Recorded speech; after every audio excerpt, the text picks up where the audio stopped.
Minister, at this point in time, we'll allow the team from the Dangote side to introduce themselves, beginning with yourself, ma'am. Good evening, Mr. President. My name is Martha Kamalata. I am the strategy manager for the team. I'm privileged to be here. Thank you. Good evening, Mr. President. My name is Jamil Gidado. I'm executive assistant to the Group President Dangote Industries Limited. Thank you. Good evening, Mr. President. I'm Dr. Peter Lazarus. I head the SADC region business for Dangote. Good evening, Mr. President. My name is Vipul Agrawal. I'm the country manager and CEO for Dangote Cement Zambia, based in Andola.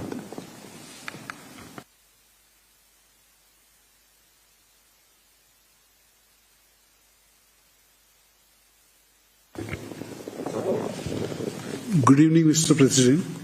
I am Arvind Pathak, Group Managing Director for the Dangote Cement. Thank you. Good evening, Mr. President.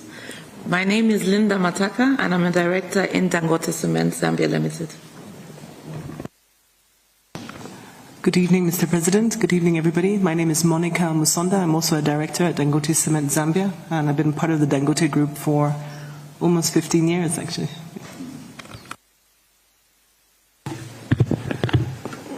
Your Excellency, I am Edwin. I am a Group Vice President responsible for oil and gas and some other projects. Thank you. Good evening, Mr. President. My name is Aliko Dangote. Thank you, Mr. Dangote and your team for your introductions. And at this point in time, Mr. President, I'd like to call upon Alhaji Aliko Dangote to begin his opening remarks, and we'll get the meeting rolling from there. Thank you.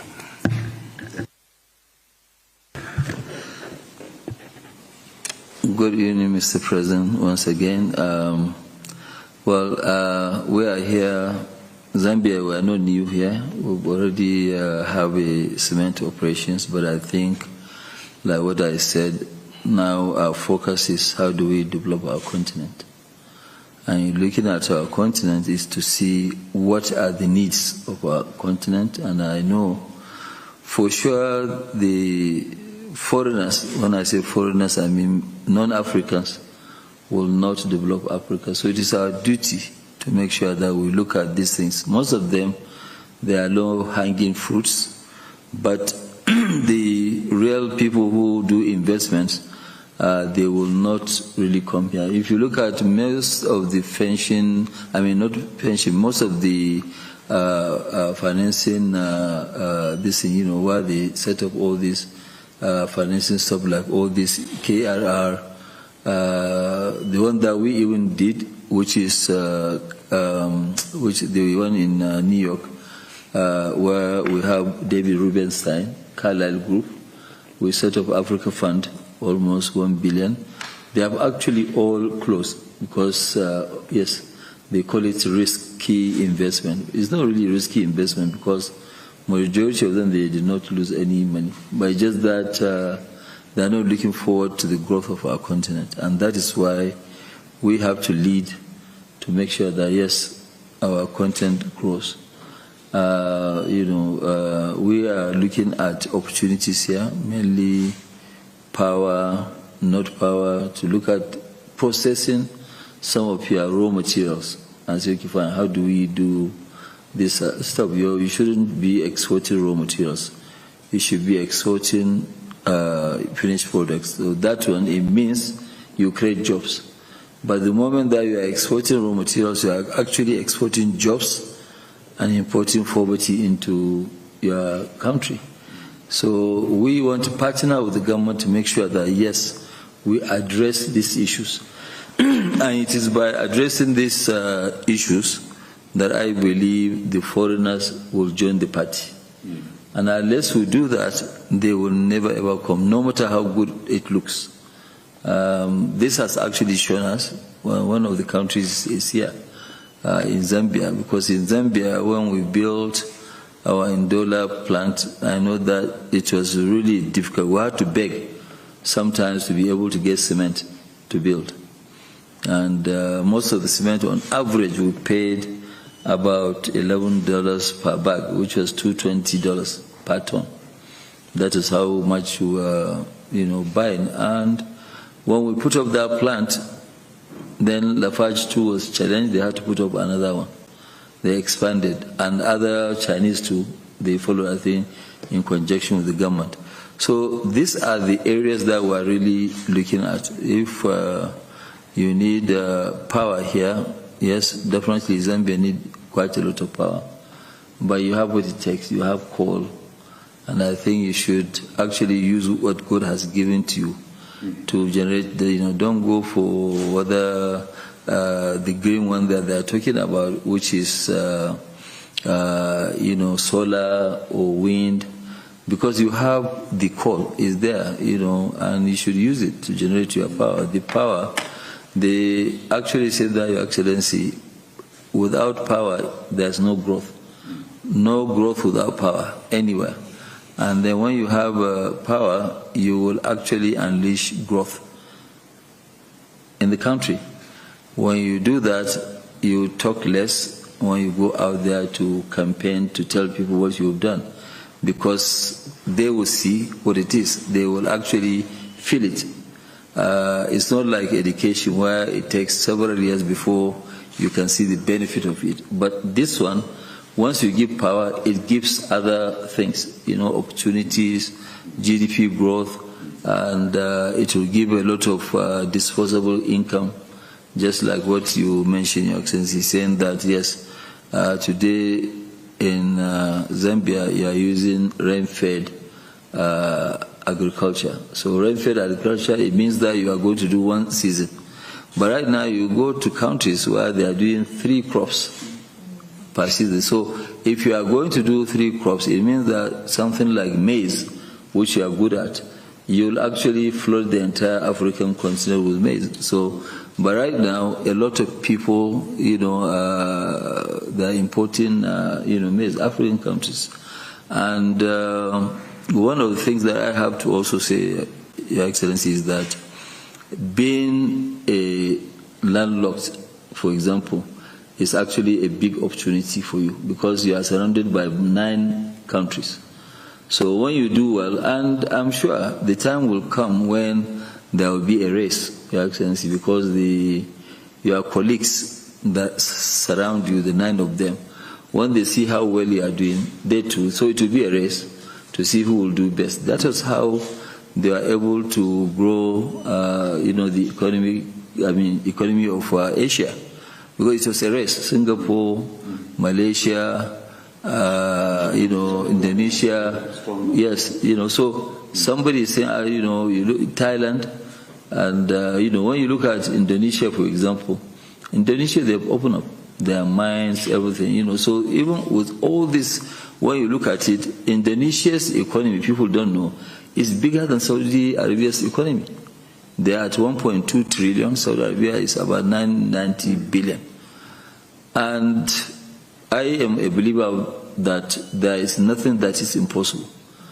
So with what you have, I think if the focus is there, you have the right team, which you do, of course, you can see quite a lot of things. I mean, I cannot imagine having Zambia with additional 5,000 megawatts. And I think, Excellency, really, you need to address it, because I remember when we wanted to put up our own plant, we put up, then we realized that we had excess of power. And quickly, the Zambia Power, I think then, I don't know whether they still change their names, they said, no, we'll buy whatever excess power that you have. But, at that time, we wanted to do in some countries to put up power coal, where, asked, no, we don't want to encourage power by coal. But then you can see in UK today, last year, they opened up an old mine they didn't touch for 30-something years. And they gave also a new license. And now, Germany, in the last 2 years, they have used more coal from South Africa than South Africa. So really, I think all this question about coal, we should use our God-given resources to develop our own this, and we are ready to partner with the government to actually, follow this trajectory. you can be rest assured, and that you will have my 100% support in actually, developing the economy here. So it can be a win-win situation, and we'll be very happy and proud to be part of the development of Zambia. We are all one and the same. We are just divided by politics, all these borders and co. So I believe the FCTA will come in and bring all of us together. Thank you, Excellency.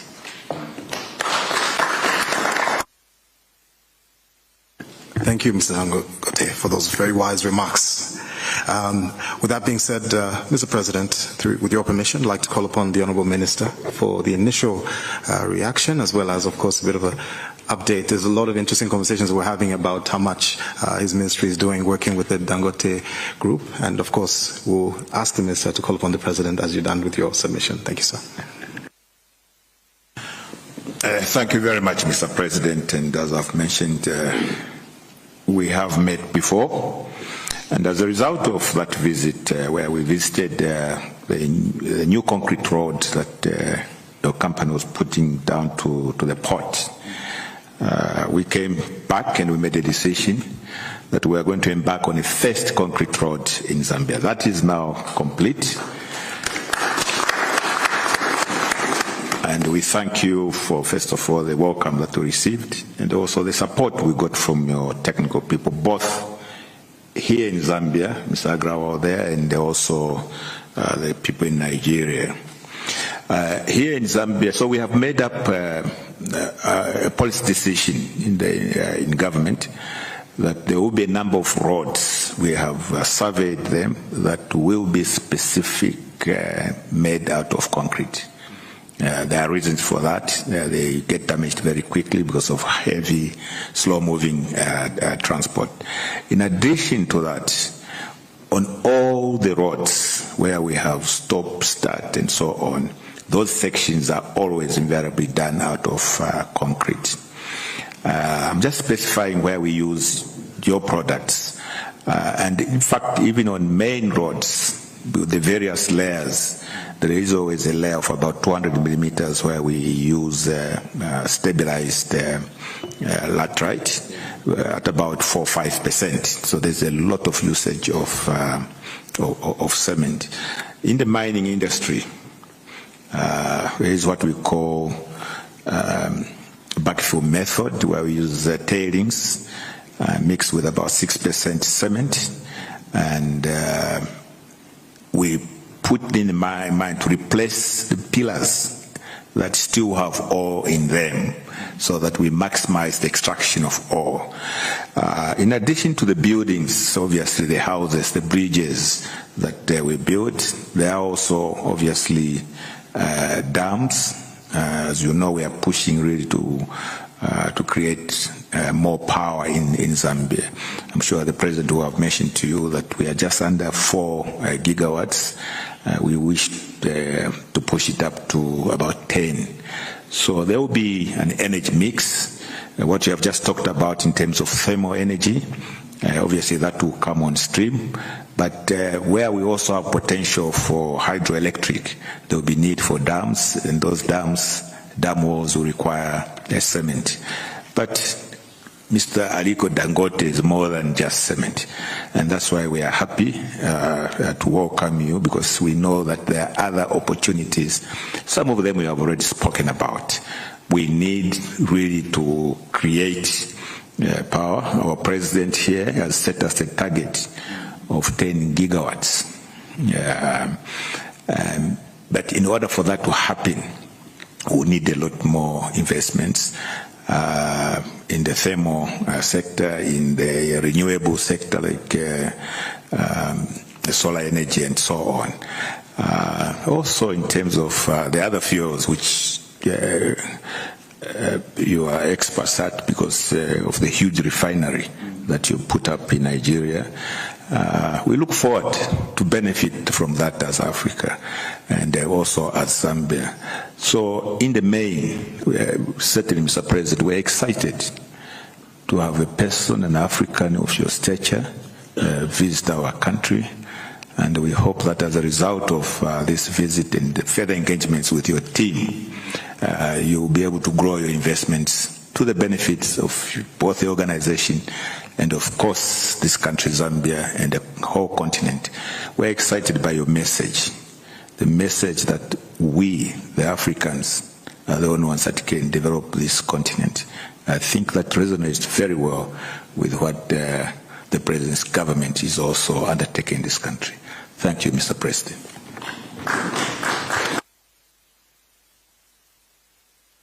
Thank you, Honourable Minister. And perhaps I'll do the honors. I was hoping you would do, but that's okay. I'm excited. Well, thank you. I'm grateful. Thank you for the privilege of allowing me to call upon the President of the Republic of Zambia, Mr. Hakainde Hichilema. Thank you, Jita. Thank you very much. Let me just perform my mundane duty to welcome Mr. Dangote and his team to State House. Of course, you've been to Zambia a number of times, but you also have resident colleagues that are working from here. We are delighted to have you here as well. But you shouldn't come here only when he's here. You should come even when he's not here, so we're going to have conversations. But Minister, Infrastructure, we recognize you and our team, senior colleagues that are here. Let me start by first appreciating what you have said and what my colleague, Cabinet Minister, has said, Ms. Milopi, that the things you've said are correct. And I think we need to push this continent forward. And on that score, I want to use this opportunity to congratulate you for the great achievement that you have scored as Dangote Group in many respects. Many people knew you, Mr. Cement, they knew you, Mr. Fertilizer. Now they know you as Mr. Oil, basically. So, and I think you're doing something in agriculture as well. Large agriculture. So I think it's important for you and your group to know that we, Zambia, Africa, right-thinking Africans are proud of what you're doing. And you should remember that you have the encouragement of not just Nigeria, but countries like Zambia and others, because you're doing the right thing to take the lead, to take the charge for the development of this continent. It takes a lot of courage. And I know you go through a lot of flack sometimes, even from Nigeria, even from other countries. But you have known how to deal with these issues. And I just want to encourage other Africans, other entrepreneurial Africans, to learn from Mr. Dangote that things can be done. And in the small room there, he was telling me, Mr. President, we must dream big. If anyone tries to pull your dreams down, you must resist. We must dream big, and we can achieve big things. I think he's an example of that. I think we need to applaud him. Yeah. So now,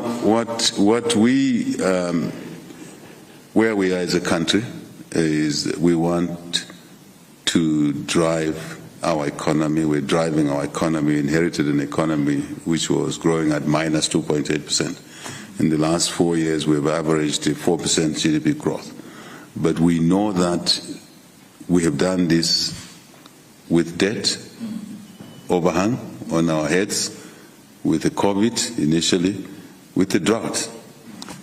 But this drought has brought us tremendous difficulties, wiping out our power generation capacity down.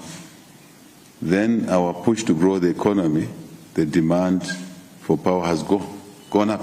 So the gap has grown. So we need to fill in this gap, because as I said to you in the room there, if you asked me what would we want, what does Zambia want now, what are the three things Zambia wants, I would tell you, 1 is power, electricity. 2 is power. 3 is power. That's what we need. So we're even saying, seek ye power. Other things will fall in place. Because this growth, we should have been now tinkering around 7% if we had the electricity in abundance.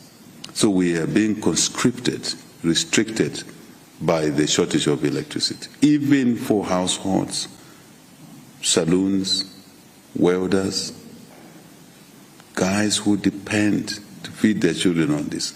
So now, because of this mono energy, hydro, the drought has taught us a lesson, a good one for that matter. But we're not mourning anymore. We are seeing an opportunity. And hence, the invitation to you and your group to look at investing with us, with the country. As you've done in cement, Ndola, in a plant, Dangote Cement, we would like to do that and even more on the electricity side. We invite you to do that. And we have the core. We are not shy here. Even when the world was saying don't touch core, this president said we will touch core. This is the resource God gave us, like you have said. And we have no shame at all. We have no second thoughts about it. It's best load, firm power. The coal is here in abundance. So we will definitely support the core projects. And with power, it will pull then the need for us to do more in processing our raw materials, minerals and others. We want to refine our copper here. There's no reason why we should not refine our copper here. I know what colleagues say, that is not doable here. I know what they're saying, that it's too expensive here. But you have led the way. What were people saying about your refinery? All sorts of things, isn't it? Yes. Making you even to think twice. I mean, I was watching your vice there. He was on television running through the challenges that Dangote Group went through, the discouragement, the negative noises that were coming, but you moved on. So we are ambitious. We would like to refine our copper here, and more than refining it, actually add more value. Keep the jobs here, as you say, not import poverty. Export raw materials, import poverty. So we are fully aligned in here, and we're looking at your group, as my colleague minister said. You are more than cement, you are more than fertilizer, you are many things. So even on the agriculture side, we don't want to focus on rain-fed agriculture, because climate change is here, for real. So we want irrigation agriculture. Again, we need power. We need electricity to do that. We want more factories, we need electricity. Anything we do, we need electricity. So I think really not to say much, we covered a lot of ground in the small room there. Once more, Zambia is open for business, and you are encouraged to look at Zambia the way you look at Nigeria. Because when more investments come here, it will create jobs for Zambians. Youthful population, business opportunities in the supply chain, Ndola Cement, your Dangote Cement, there are many suppliers, Zambian businesses. The more we do, the more business opportunities. But number 3, treasury income. More we grow the economy, more treasury income. So we want to encourage you to continue what you're doing, and you may not need our encouragement, but if it adds anything, take it. We're encouraging you. So once more, congratulations. Thank you for coming. I've been pushing you to come. Every time I meet him, I said, when are you coming? When are you coming? He says, okay, we'll find time. You are here now. Thank you very much, and wish you well.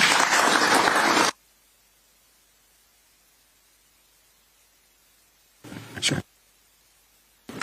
Thank you very much, Mr. President. I thought I'd take the opportunity and also just to thank Alhaji for coming. I have to, on a personal note, say this.